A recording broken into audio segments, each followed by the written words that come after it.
महाराष्ट्र में मंत्रिमंडल विस्तार के लिए तैयार हुआ फॉर्मूला, शिवसेना नाराज। सत्ता के बंटवारे में सबसे ज्यादा नुकसान शिंदे गुट को। अजीत पवार के एनडीए में आने से शिवसेना में बढ़ रही है नाराजगी। महाराष्ट्र में सत्ता के बंटवारे का फॉर्मूला तय हो गया है। अजीत पवार की एनडीए में एंट्री का असर एकनाथ शिंदे पर दिखाई दे रहा है, क्योंकि उन्हें ही सबसे ज्यादा नुकसान होता दिख रहा है। मंत्रिमंडल में हिस्सेदारी से लेकर निगम में हिस्सेदारी तक हर जगह शिंदे गुट को ही नुकसान होता दिख रहा है। नुकसान बीजेपी को भी हुआ है, लेकिन उससे ज्यादा नुकसान नहीं होगा, इसका फॉर्मूला बना लिया गया है। सबसे पहले तो शिंदे मंत्रिमंडल का विस्तार लटका पड़ा है। 14 नए मंत्री बनाए जाने हैं।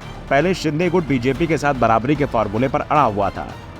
जब तक अजीत पवार की एंट्री नहीं हुई थी, तब तक 23 मंत्री पद खाली थे और शिंदे गुट मानकर चल रहा था कि 23 में से 11 मंत्री पद उसके हिस्से आएंगे।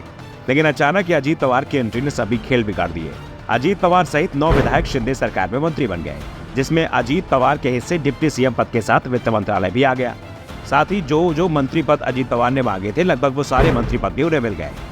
इसके बाद अब सिर्फ 14 मंत्री पद बचे हुए हैं। एकनाथ शिंदे पहले 7 मंत्री पद पर दबाव बना रहे थे, लेकिन उनकी एक बार फिर नहीं चली है। कहा जा रहा है कि बीजेपी ने अपना कोटा कम नहीं करते हुए शिवसेना कोटे पर कैंची चला दी है। जो फॉर्मूला तैयार हुआ है, उसमें शिवसेना और एनसीपी के अजीत पवार गुट के हिस्से 4 और बीजेपी के हिस्से 6 मंत्री पद जाते दिखाई दे रहे हैं। दावा किया जा रहा है कि 15 अगस्त के बाद कभी भी मंत्रिमंडल का विस्तार हो जाएगा।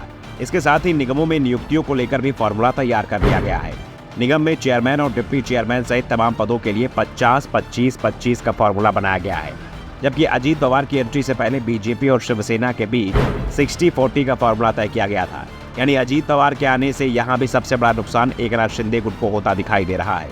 बीजेपी का हिस्सा शिवसेना की तुलना में बेहद मामूली कम हुआ है। अजीत पवार के सरकार में शामिल होने से सबसे ज्यादा नुकसान शिवसेना के शिंदे गुट को हुआ है और कहा जा रहा है कि इसी बात से शिंदे गुट नाराज भी है। वैसे कहा जा रहा है कि राज्य सरकार का इरादा आने वाले समय में कुछ और निगम बनाने का है, इसलिए संभावना जताई जा रही है कि निगमों में तीनों दलों के नेताओं को मौका मिलेगा।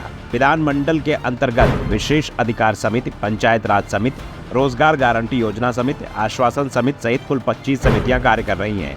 इन सभी समितियों में विधायकों के नाम जल्द ही मुख्यमंत्री एकनाथ शिंदे, उप मुख्यमंत्री देवेंद्र फडणवीस और उप मुख्यमंत्री अजीत पवार द्वारा सौंपे जाएंगे। निगमों के आवंटन और विभिन्न सरकारी समितियों में नियुक्तियों में भी कुछ बदलाव होने की संभावना है।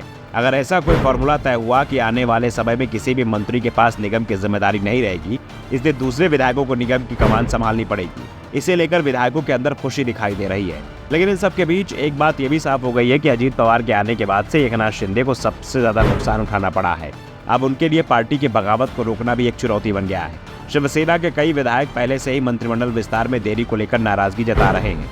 वो एकनाथ शिंदे पर लगातार दबाव बना रहे हैं और ये नाराजगी अजीत पवार के सरकार में शामिल होने के बाद और बढ़ गई है, क्योंकि इससे शिवसेना के हिस्से में भी सबसे ज्यादा कटौती की जा रही है।